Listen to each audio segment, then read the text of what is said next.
परमप्रिय भगवा ध्वज छत्रपती शिवाजी महाराज, धर्मवीर संभाजी महाराज यांना वंदन करतो.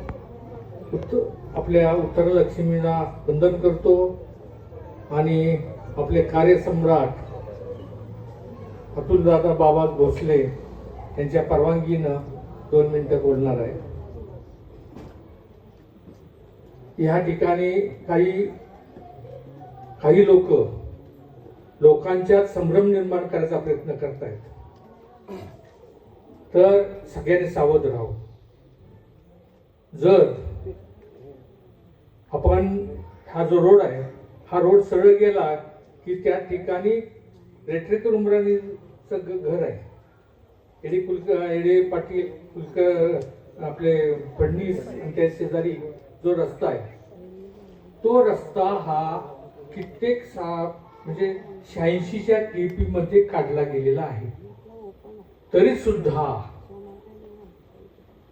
मागल्या खेपेला त्यांचे स्त्री उमेदवार इथं निवडून आले ते त्यावेळेला ह्या तिथल्या लोकांना जिथं बिल्डिंग बांधत चाललं होतं, त्या बिल्डिंग तिथं रस्ता खोटी कागदपत्र करून तिथनं रस्ता जातोय असं दाखवून ज्या इमारतीचे स्लॅब पाडला गेला होता, त्याच्यासाठी मागणी काय होती मी सांगणार नाही.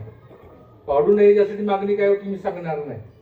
पण एक कॉन्ट्रॅक्टर सुद्धा तुमच्या ह्याच्यातला म्हणजे ब्राह्मण समाजातला काम ज्याचं आहे तोच ब्राह्मण समाजातला, आणि आज तुम्ही काय म्हणताय, मला मत द्या, कुठं नाव सांगून कुणाचं मत मागताय. असे अनेक मी उदाहरणं देऊ शकतो. ह्या सोमवार पेढीतील तर आपण सावध राहा. एक लक्षात घ्या, आमचे स्लोगन आहे, जातपात विसरूया आणि हिंदू सारे एक होऊया. त्यामुळे मी जातपात मानत नाही, हिंदूला जास्तीत जास्त एकत्र करायचा प्रयत्न करतो आणि सगळे हिंदू एकत्र आलेलेच आहेत, त्याबद्दल प्रश्न आहे. पण आज मी एवढं सांगेन की आपल्या कृपेनं या ठिकाणी नगराधीश पदाचं उमेदवारी मला मिळालेली आहे. तर नगराधीश पद असेलच, पण हे 2 उमेदवार जास्तीत जास्त मतांना आले पाहिजेत, जास्तीत जास्त मतांना. आणि त्याच्यासाठी आपण सगळ्यांनी सकाळी लवकर मतदान करणं गरजेचं आहे 2 तारखेला. आणि शेजारचे जे आपले जे लोक असतील, घर असतील, आपल्या मैत्रिणी असतील, आपले नातलग असतील, त्यांना मतदान करण्याला भाग पाडलं पाहिजे आणि ते मतदान बाहेर काढायचं आहे. आपली सोमवार पेठेतनं जास्तीत जास्त विक्रमी मतानं आपले उमेदवार निवडून आले पाहिजेत.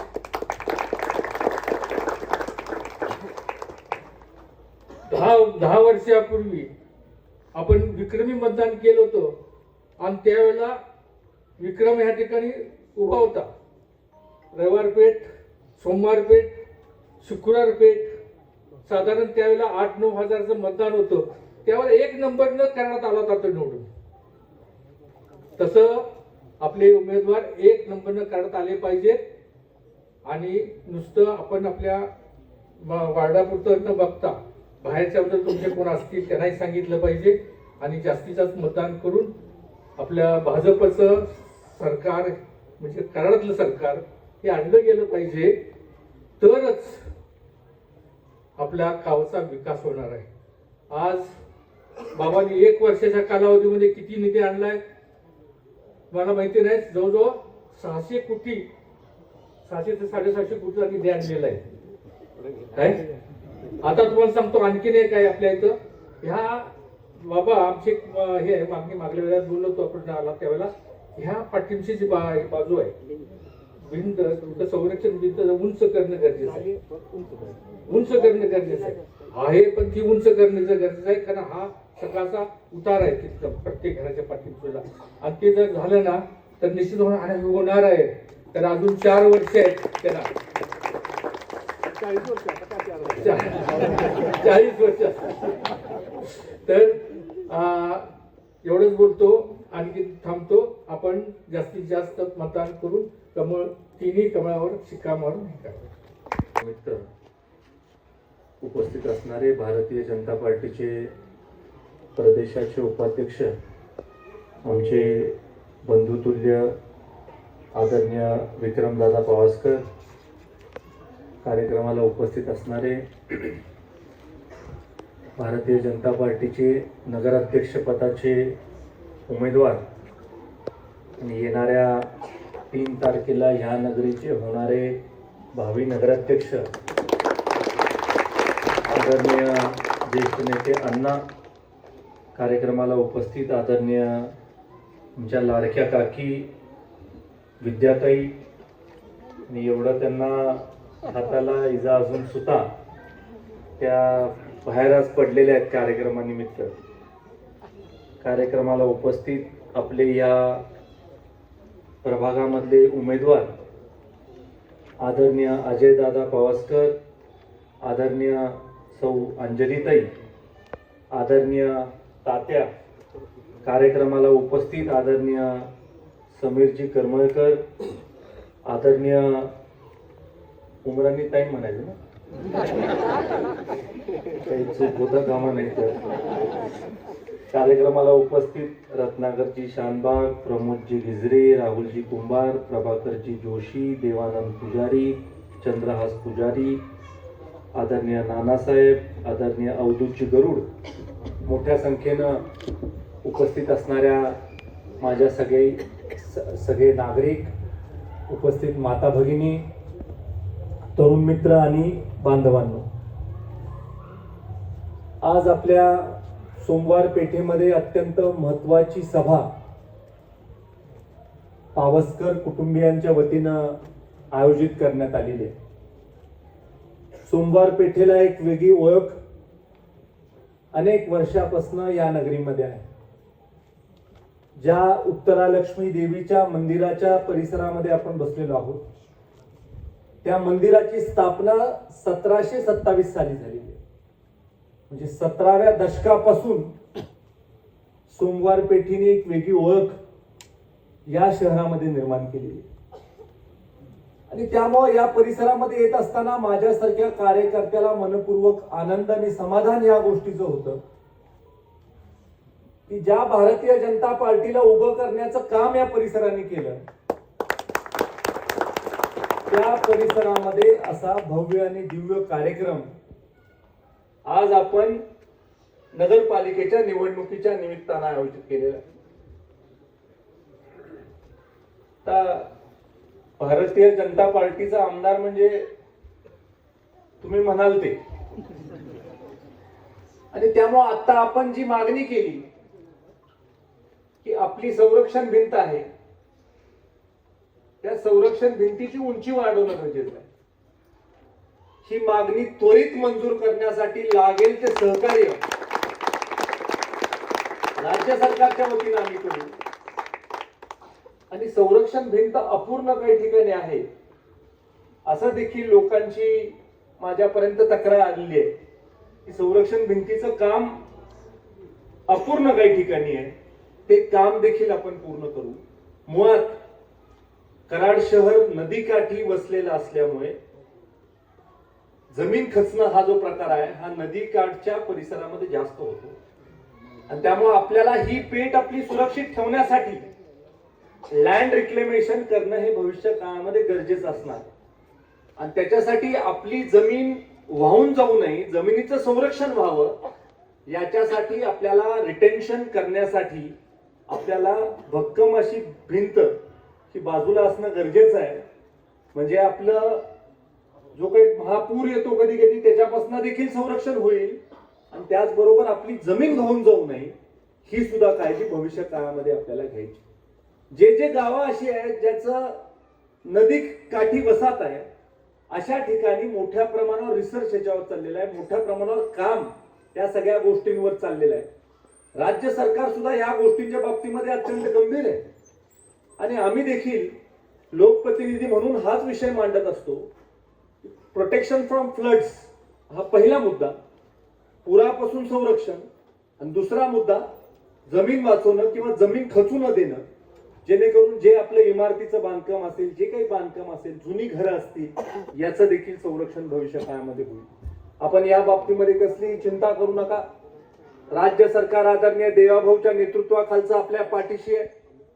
या परिसरामध्ये ज्या मंदिराच्या वास्तू आहेत त्या वास्तूचं जतन आणि संवर्धन करणं भविष्य काळामध्ये गरजेचं. आणि संवर्धन करायचं असेल तर आपल्याला मोठ्या प्रमाणावर निधी उपलब्ध करून द्यावा लागेल, पैसे उपलब्ध करून द्यावे लागतील. आणि आपल्या ज्या या दैदिप्यमान जुन्या वास्तू आहेत त्या जुन्या वास्तू टिकवाव्या लागतील. मी श्री विठ्ठल रुक्मिणी मंदिर समितीचा अध्यक्ष होतो आणि तिथं काम करत असताना माझ्या लक्षात आलं की ज्या जुन्या वास्तू आहेत, 200 वर्ष 300 वर्ष, श्री विठ्ठल रुक्मिणी मंदिराची स्थापना तर 1000 वर्षापूर्वी झाली. ह्या वास्तू टिकवण्यासाठी काय केलं पाहिजे याचा सुद्धा एक पेपर तयार झालेला आहे. आणि त्याच्यामध्ये आर्किओलॉजिकल सर्वे ऑफ इंडिया त्याच्यामध्ये मोठ्या प्रमाणावर काम करत आहे. आपल्या ज्या जुन्या मूर्त्या आहेत त्या मूर्त्यांचा जीर्णोद्धार करण्यासाठीची सुद्धा नियमावली ही आर्किओलॉजिकल सर्वे ऑफ इंडियाने तयार केलेली आहे. आणि भविष्य काळामध्ये माझं स्वप्न आहे की कराड नगरीचा उल्लेख करत असताना लोकांनी आध्यात्मिक नगरी म्हणून कराड नगरीचा उल्लेख केला पाहिजे. कराड नगरीमध्ये असणारे आपण मंदिरं पहा. श्री उत्तरा लक्ष्मीचं मंदिर आहे, लक्ष्मीचं मंदिर आहे, गणपतीचं मंदिर आहे, शिवा भगवानाचं मंदिर आहे. पाहिजे तेवढी मंदिरं आपल्या गावामध्ये आहेत. प्रत्येक देवाचं मंदिर आपल्या गावामध्ये आहे. श्री विठ्ठल रुक्मिणी मातेचं मंदिर आहे. इतके सारे मंदिर आपल्या गावामध्ये आहेत.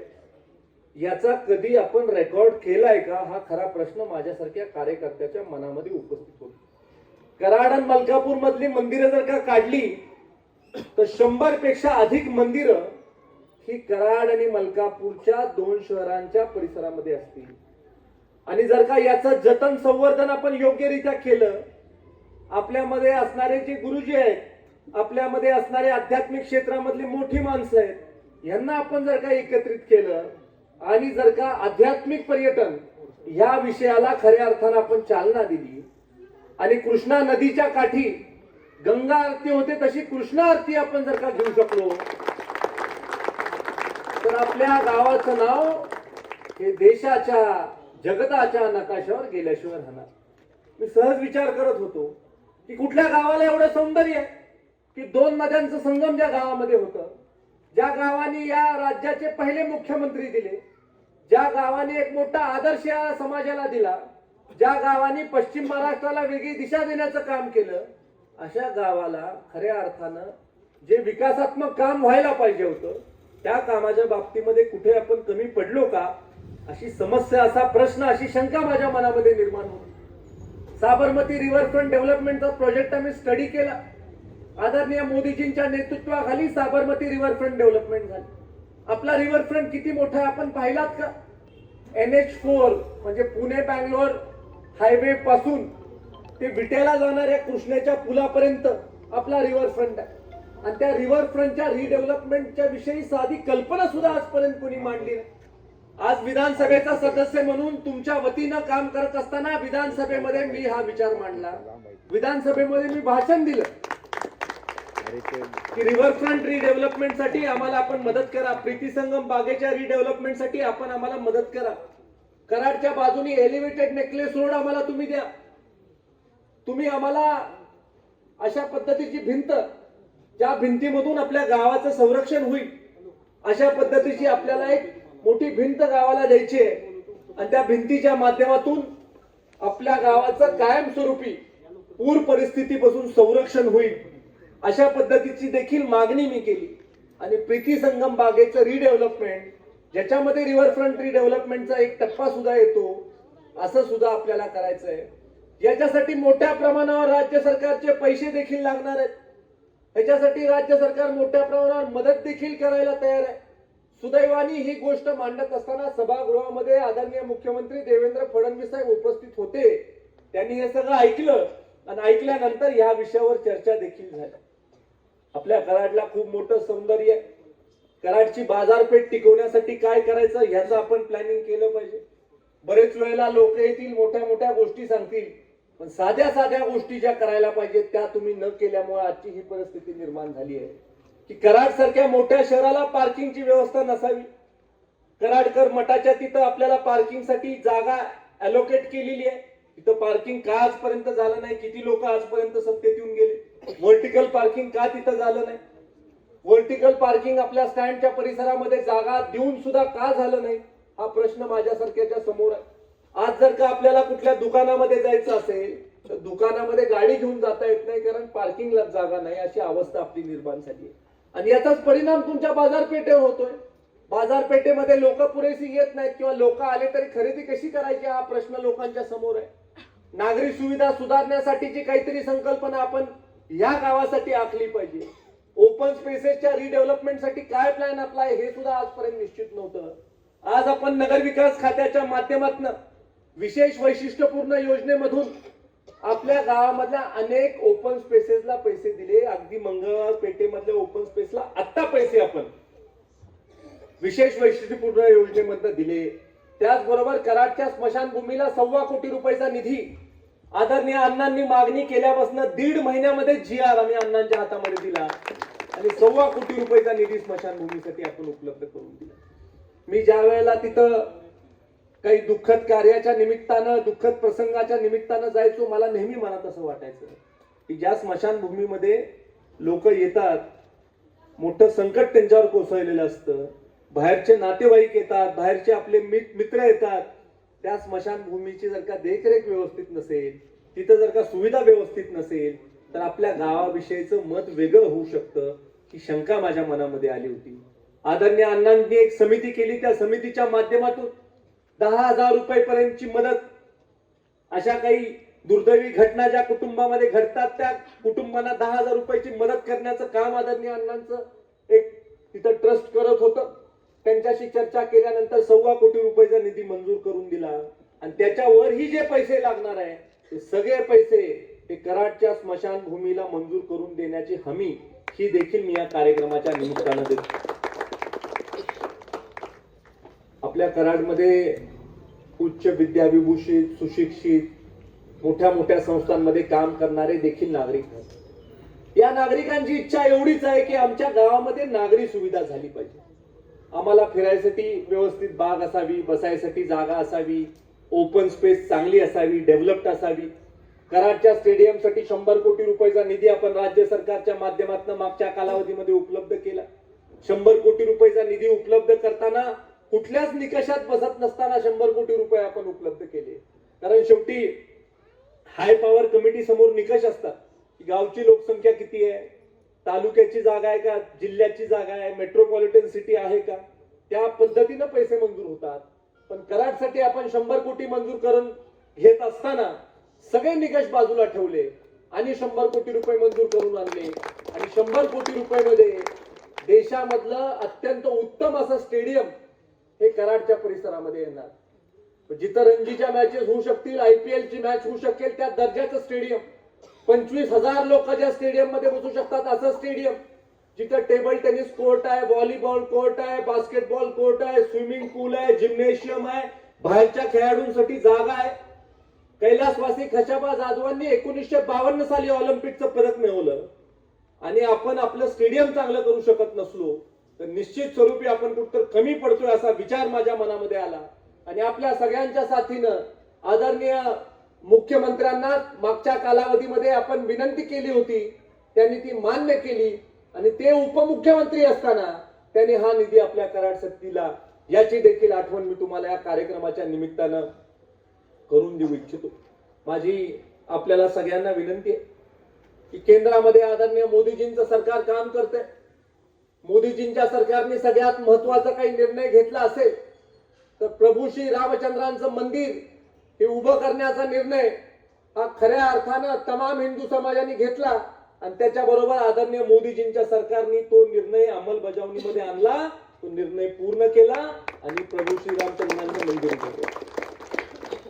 आणि हे मंदिर उभं करत असताना अयोध्या नगरीचं काय रूपांतर झालं, काय ट्रान्सफॉर्मेशन झालं हे आपण कधी अभ्यास केलाय का?